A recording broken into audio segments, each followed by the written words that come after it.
السلام عليكم حبايبي متابعين الغاليين، ان شاء الله يا رب كده تكونوا بخير. النهارده هنعمل ايه؟ هنعمل السمك السنجاري ده، طعم جدا لذيذ جدا. ضامنه نظافته. بصي احسن واضمن من ما تجيبيه من بره. وهوريكم الخلطه اللي بتتعمل ليه، التتبيله والخلطه اللي بتتعمل وبتتحط عليه سهله جدا. مكوناتها بسيطه، حاجه حلوه قوي. حتى لو ما عندكيش زيت، بقى الزيت غالي، تقدري تعملي برضو السمك السنجاري ده، او هيوفر في الزيت، مش هنستخدم زيت كتير. يعني تقريبا كده كل الحكاية معلقتين 3 زيت، ولكن السمك بيطلع طعمه جميل وزي الفل. وكفاية زي ما قلت لكم انك ضامنة نظافته. جبت كده دول 2 كيلو ماكريل، هم الخمس سمكات دول زي ما انتوا شايفين كده. انا بقى بشيل الديل، بشيل الزعانف اللي في الظهر، اللي هنا في الجنب. وبعد كده هفتح البطن، و بعد ما هفتح البطن لازم نشيل الراس.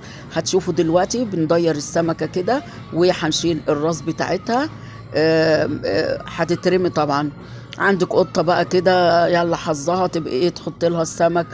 تنظيف السمك ده والروس ما ترموهوش في الزبالة يا جماعة، حطوه. لو عندكم قطط حطوه لهم، حرام، ما بيبقوش لاقيين، بيبقوا عايزين ياكلوا. زي ما انتوا شايفين حبايب قلبي كده. فتحت بقى بطن السمكة، بطلع المصارين. طبعا انا ما عرفتش ان انا اصور على الحوض وانا بنضفه. بس انا عايزة اوريكم من الالف للياء. خصوصا البنات اللي هي لسه متجوزة. بصي بوريك اهو بظهر ضفري بتشيلي ده عرق الزفرة، اللي هو الدم الغامق اللي هو فوق السلسلة ده، هو ده اسمه عرق الزفارة. بنروح شايلينه كده، بشيله بظهر ضفري لحد ما. طبعا بتبقى المفروض تحت الحنفيه، بس انا زي ما قلت لكم مش عارفه اصور عند الحوض. ف بوريكم بس هنا عشان البنات تاخد بالها. وكمان هاخده بعد ما اخلص هغسله انا على براحتي على الحوض، بس انا بوريكم الاول بنفتحه ازاي. بشيل هوت الراس، بتخلص من الراس كده، وشلنا الزعانف وشلنا اللي في الجناب. وفتحت كده، انا بعيد تاني واحدة عشان برضو ناخد بالنا. هفتح كده زي ما انتوا شايفين البطن للاخر، وبعد كده اهو بطلع المصارين. اللهم صل وسلم وبارك عليك يا حبيبي يا رسول الله. زي ما انتوا شايفين كده. بصوا، عايزاكم بس لو وصلتوا لحد كده ما تنسوش في الكومنتات تصلوا على الرسول، وعلقوا بأي حاجة، ان شاء الله حرف واحد بس، يا ريت تعلقوا بالصلاة على رسول الله. وقولوا لي ايه رأيكم في قناتي، ومن اي بلد بتتابعوني، وفي بلدكم بيتعمل بالطريقة دي ولا بيتعمل بطريقة تانية. وما تنسوش اللايك. زي ما انتوا شايفين. انا بقى كده خلاص طلعت المصارين وخدت السمك تحت الحنفية، نضفته كويس زي ما انتوا شايفين كده. هاجي بقى للفتحة اللي هي السنجاري. على فكرة كلمة سمك سنجاري مقصود بيه الفتحة نفسها، التقطيعة بتاعته او طريقة فتحة السمكة هي دي السنجاري. لكن عشان كده بقى يتقال ايه، سمك سنجاري. زي ما انتوا شايفين كده، بجيب المقص وبقص من جنب السلسلة. زي ما انتوا شايفين بيتقص بطريقة يعني بكل بساطة. بتقصي اهو بحرف المقص، وبتنضفي حوالين السلسلة وبتشيليها، بتبقى السمكة مفتوحة زي ما انتوا شايفين كده. طبعا انا بس غسلته ونضفته، انا لسه هعمل له محلول. يعني خلطة كده انقع فيها السمك وهو مفروك كده. بعمل ايه، بجيب طبق وبحط فيه دقيق، وبحط ليمون وخل. يعني بعصر عليه ليمونتين مع معلقتين 3 دقيق، مع حوالي ربع كوباية خل، واعصر الليمون، وبنزل الليمون بالقشر كمان بعد ما اعصره. وبحط السمك ده بقلبهم طبعا، وبحط كمون عشان الريحة، وبحط ملح، وبأدوب كل ده الخليط ده كله ببعضه. وبنزل فيه السمك زي ما انتوا شايفين وهو مفروض كده. بنقعه فيه شوية، مثلا ممكن تسيبيه ان شاء الله حتى ساعة. المهم الدقيق والخلطة دي والليمون والخل هيسحب اي زفارة من السمك، وهينزل لك اي دم فيه، وهيبقى زي الفل، يخليه نضيف ويعقمه ويبقى زي الفل. طبعا الخطوه دي انا خدتها برضو على الحوض، وما خدت ايه عشان مش عارفه اصور على الحوض. فعملتها، بس انا بقولها لكم اهو وشرحتها بما فيه الكفايه. هنيجي بقى نعمل الخلطة. هو في خلطة وتتبيلة. دي التتبيلة الأول هنعملها. عندي هنا راس توم حلوة كده، وكمان عندي قرون فلفل أحمر وأخضر زي ما انت شايفة. لو عندك فلفل ألوان برضو حطي. دول ليمونتين حلوين. لو الليمون صغير اعصري 3 ليمونات. الليمون حلو قوي، يعني برضو بيدي طعم، وبيدي طعم كده حلو للتتبيلة.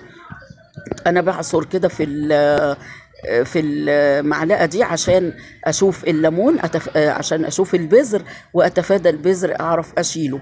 زي ما انتم شايفين كده بعصر فيها، وبعد كده بطلع البذر برميه زي ما انتم شايفين كده.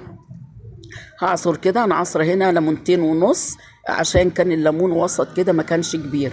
لو انت عندك الليمون صغير اعصري ليمونتين ونص 3 ليمونات. الليمون حلو عامه، وبيدي طعم للخلطه وبيطعمها وخليها حلوه كده زي ما انتم شايفين كده. هنعصر الليمون. طبعا الليمون كله ميه، لازم يكون في ميه كتير عشان طعم الليمون يدي المزازه الحلوه بتاعت التتبيله دي زي ما احنا متعودين كده. انا نزلت بصلة متوسطة. طبعا انا قلت اضرب البصلة مع التتبيلة عشان يعني تنعم قوي، فما تبقاش بتقرش وما تبقاش كبيرة فوق مع الخضار وهي على وش السمك، وكمان ما بيبقاش شكلها حلو وهي حتة كبيرة كده على السمكية. فانا بفضل ان انا اضربها كده في الخلطة احسن في التتبيلة. دلوقتي بقى نزلت التوابل. نزلت معلقة كمون، معلقة كزبرة ناشفة، حطيت رشة فلفل اسود بسيطة زي ما انتم شايفين، حطيت حوالي كده ربع كوبايه من الخل، حطيت معلقه ملح، وبعد كده هضربهم كلهم مع بعض لما انعمهم خالص زي ما انتم شايفين. بقى ابتدي اضرب كل شويه. تبصي لو عندك هون هيكون احسن، تدقي التتبيله دي كلها بالثوم بالفلفل بكل التوابل في الهون احسن. بس انا يعني استسهلت ان انا اضربهم في الكبه زي ما انتم شايفين كده. هقلب بقى وبعدين هرجع اضربهم تاني. انا عايزه انعم الحاجات دي كلها. هرجع اضربهم كمان ضربه كده لما ينعموا خالص زي ما انتم شايفين. خلاص كده ضربتها. فهنا بقى الخضار، انا بشرة جزرة وجزرة متوسطة كده، وعندي طماطم جامدة مقطعاها مكعبات صغيرة قوي، فلفل الوان احمر، فلفل اخضر، لو عندك فلفل اصفر برضو حطيه. وهاخد معلقة كده من التتبيلة اللي انا عملتها اطعم بيها الخضار، ونقلبه كويس كده. وبعدين عندي كمان كزبرة كزبرة خضراء وشبت مقطعاهم رفيع قوي كده. بس انا بقلب الخضار مع التتبيله. انتوا عارفين بقى ان انا بحب اعمل بايدي، ما بحبش البس كلافز وانا بشتغل. وبرضو المعلقه لا، انا بحب احس بالحاجه كده وانا بعملها وبقلبها، لان انا بحس ان انا بقلبها كويس احسن من المعلقه كمان. هنا بقى انا فرمه كام عود كده كزبره خضراء، وكام عود من البقدوق الشبت، وبنزلهم كده مع الخلطه. هيطعموها برضو لون حلو، يدوها لون جميل كده. كل الحاجات دي يعني خلطه كلها فيتامينات، منظرها حلو. لو عندك برضو فلفل الوان اصفر اخضر احمر قطعيه برضو مكعبات صغنططه قوي كده وحطيها قلبيها مع الخلطه. انا هاخد كمان، يعني انا خدت معلقه كبيره من التتبيله اللي هي بتاعه تحديق السمك، وحطيتها كده قلبتها مع الخضار دوت. قد ايه بيدينا طعم جميل قوي. رحت بقى غسلت ايدي مطرح ما قلبت الخضار ده، وبعدين نضف كده مكاننا. وهجيب دلوقتي الصاج عشان احط فيه السمك. طبعا جيبي صاج يكفي العدد السمك اللي انت عايزاه. طبعا انا فكرت ان الصاج دوت هياخد ال4 سمكات، فطلع ان هو خد 3 بس. بتجيبي الاول ورق فويل بتقطعيه كده على شوفي حجم السمكه قد ايه، وبتقطعي على الحجم بتاعها، يعني حجم يناسب ان انت يبقى زي الطبق تحت السمكه. وطبعا بنقطع كمان ورق زبده. بتحطي ورق الزبدة في الورق الفويل، يعني ما تحطيش على الورق الفويل مباشرة عشان برضو التفاعل مع دي ألمونيا رقيقة أو قصدير، فيعني عشان برضو ما يبقاش مضر لازم نحط ورق زبدة زي ما انتوا شايفين كده. ولو ما عندكيش ورق زبدة ولا ورق فويل بتقدري برضو تعملي نفس الموضوع ده على الصاج مباشرة، بس هتدهنيه زيت او سمنة، ويستحسن ان انت تدهني برضو زيت عشان بس ما يلزقش في الصاج. زي ما انتوا شايفين كده انا دي اخدت رشه في رشه زيت كده، رشيتها على ورق الزبده اللي فوق الفويل. انتوا شفتوا الازازه برضو فكره كده، الازازه اللي هي رشيت بيها دي كانت ازازه زيت زيتون يعني جايبينها جاهزه. فطبعا لما خلصت انتوا عارفين اعاده التدوير وان احنا ما بنرميش حاجه خالص، فانا فكرت ان انا عبيتها برضو زيت عادي واستخدمتها كده لرش. تكوني هترش صينيه، يعني بدل ما تدهني صينيه بتعملي حاجه عايزه تدهنيها زيت، رش كده بدل ما تدهني وتوسخي فرشه يعني برضو دي حاجه اعاده تدوير، ودي فكره يلا على الماشي. بصراحة أنا كان عندي 2، حطيت في واحدة زيت زيتون، في واحدة قصدي زيت حار، وواحدة للفول، وواحدة زيت عادي إن أنا أدهن بيها أي حاجة عايزة أدهنها زيت زي ما أنتم شايفين. طبعا أنا حاطة ورقة الزبدة فوق ورقة الفويل، خدت شوية من خلطة الخضار فرشتهم كده عشان هحط السمكة عليهم زي ما أنتم شايفين. خدت برضو معلقة من التتبيلة اللي هي متملحة وحطيتها على دهنت بيها كده يعني قلب السمكة، فرشت عليها كده معلقة من التتبيلة برضو هتطعمها عشان تبقى السمكة متبلة، مش بس التتبيلة اللي في الخضار لا. بعد ما فردت كده التتبيلة ابتدي ان انا اخد خضار وافرده على السمكة زي ما انتوا شايفين كده. طبعا حطي بقى امليها، حطي الكميه اللي تعجبك. كل الخضار ده هيطعم السمكه وهيديها طعم جميل ولذيذ. وكمان السوائل اللي هتنزل من الطماطم من الجزر هتطري السمكه كده وتخليها طعمها حلو قوي زي ما انتوا شايفين.